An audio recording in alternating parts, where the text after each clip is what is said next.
Hey guys అందరికీ నమస్కారం. అందరూ మంచిగున్నారు కదా! ఈరోజు ఒక చాలా మంచి రెసిపీతో నేనైతే మీ ముందుకు వచ్చేసానండి. రెసిపీ చాలా బావుంటుంది. ఇది మా అమ్మల కాలం నాటి చేపల పులుసు అనమాట. అంటే ఈ రోజుల్లో కాకుండా ఆ రోజుల్లో వాళ్ళు ఎలా పెట్టేవాళ్ళు, ఆ టేస్ట్ ఎలా ఉండేది అనే చేపల పులుసు ఇది. సో, ఎక్కడ స్కిప్ చేయకుండా మొత్తం చూడండి. చిన్న టిప్స్‌తో చాలా ఈజీగా, చాలా క్విక్‌గా తయారు చేసుకోవచ్చు. టేస్ట్ కూడా చాలా బావుంటుంది. అప్పటికప్పుడు తిన్నా కూడా చాలా బావుంటుంది. సో, ఎవరైనా మన వీడియో ఫస్ట్ టైమ్ చూస్తున్నట్లయితే ఛానెల్‌ని సబ్స్క్రైబ్ చేసుకోండి. ఈ చేపల పులుసు చేసుకోవడానికి ముందుగా చేపలనైతే పసుపు, ఉప్పు వేసుకొని చాలా బాగా క్లీన్‌గా వాష్ చేసుకోవాలి.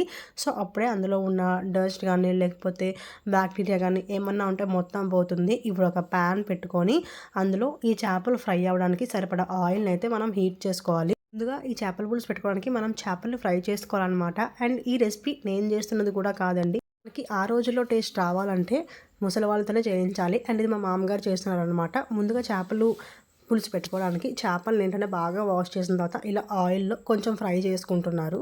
రెండు వైపులా కూడా మనం ఏంటంటే చేపలన్నింటినీ కూడా మరీ అంతలా ఎర్రగా వచ్చేసినంత వరకు కాకుండా జస్ట్ కొంచెం ఫ్రై అయితే సరిపోతుందనమాట. ఇదే విధంగా మన దగ్గర ఉన్న చేప ముక్కలు అన్నింటినీ కూడా ఆయిల్‌లో వేసుకొని జస్ట్ లో ఫ్లేమ్‌లో పెట్టుకొని ఒక 4-5 మినిట్స్ మనం ఏంటంటే కొంచెం అటు ఇటు తిప్పుకుంటా ఫ్రై చేసుకుంటే సరిపోతుందనమాట. ఇప్పుడు ఈ గ్యాప్‌లో మనం చింతపండుని నానబెట్టుకుందాము చేపల పులుసు కోసం. ఈ చింతపండు రసం అనేది చింతపండు పులుపుని బట్టి అండ్ మనం తినే పులుపుని బట్టి నానబెట్టుకోవాలి. ముందుగా అయితే నేను ఇంత చింతపండులో ఒక గ్లాస్ వాటర్‌ని వేసుకొని నానబెట్టుకుంటున్నాను. ఇప్పుడు చేపలన్నీ ఫ్రై అయిపోయాయి కదా! అదే ఆయిల్‌లో ఉల్లిపాయల్ని కొంచెం కచ్చాపచ్చాగా పేస్ట్ చేసుకొని, పచ్చిమిరపకాయలని ఇంకా టొమాటోస్‌ని కూడా ప్యూరీని చేసుకొని, అందులోనే ఒక 2 టేబుల్ స్పూన్ అల్లం వెల్లుల్లి పేస్ట్, సరిపడా ఉప్పు కూడా వేసుకొని, వీటన్నింటిని కూడా ఒకసారి బాగా కలుపుకొని జస్ట్ ఒక 2 మినిట్స్ పాటు కూడా మనం ఫ్రై చేసుకోవాలి. ఇవన్నీ ఫ్రై అయ్యి కొంచెం ఆయిల్ పైకి తేలిన తర్వాత, ఇప్పుడు ఇందులోకి మనకి రుచికి సరిపడా కారంని చేపల పులుసులోకి కారం అనేది కొంచెం ఎక్కువగా ఉంటేనే బావుంటుందండి. సో, దాన్ని బట్టి కారంని కొంచెం ఎక్కువగానే వేసుకోండి మీరు తినేదానికన్నా. అండ్ ఇందులోనే చేపల మసాలాను కూడా యాడ్ చేసుకొని సో ఇవన్నీ కూడా ఆ ఉల్లిపాయకి టమాటా ముద్దకి పట్టేంతటి వరకు ఒకసారి బాగా ఫ్రై చేసుకుంటూ కలుపుకుంటూ ఉండండి. ఇవన్నీ బాగా ఫ్రై అయిపోయిన తర్వాత ఇప్పుడు మనం చేపల ముక్కల్ని ఫ్రై చేసుకొని పక్కన పెట్టుకున్నాం కదా, వాటిని వేసేసుకోండి. గరిటెతో కలిపితే చేపలు అనేవి ముక్కలు అయిపోతాయి. ఆల్రెడీ ఫ్రై చేసుకున్నాం కాబట్టి మెత్తగానే ఉంటాయి. సో వాటిని గరిటెతో కలపకుండా ఇలాగ క్లాత్ పట్టుకొని మీరు ఇలా పైకి అన్నట్లయితే అవన్నీ బాగా కలిసిపోతాయి.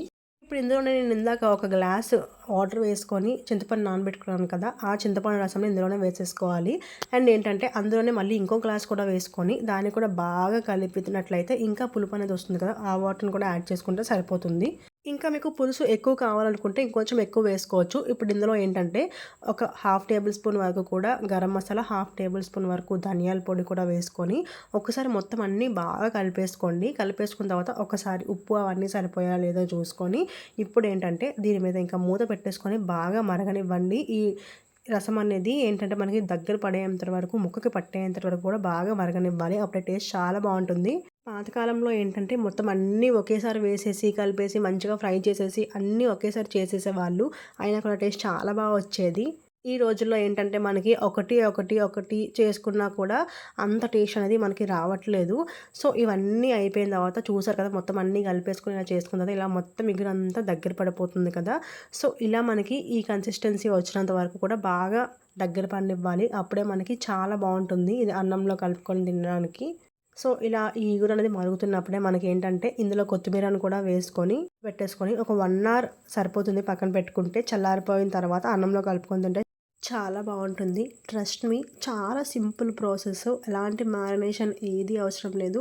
అప్పటికప్పుడు తిన్నా కూడా టేస్ట్ అనేది చాలా బావుంటుంది. చేపల పులుసు అనేది ముందు రోజులు కానీ, లేకపోతే ఉదయాన్నే వండుకొని సాయంత్రం తింటే చాలా బావుంటదంటారు. కానీ ఒక్కసారి ఈ ప్రాసెస్‌లో చాలా సింపుల్ వేలో వండుకొని ఒక్కసారి ట్రై చేయండి. నిజంగా చెప్తున్నాను. అప్పటికప్పుడే తిన్నా కూడా ఆ ముక్కకి ఆ జ్యూస్ గానీ అదంతా చాలా పడుతుంది. టేస్ట్ కూడా అల్టిమేట్ ఉంటుందనమాట.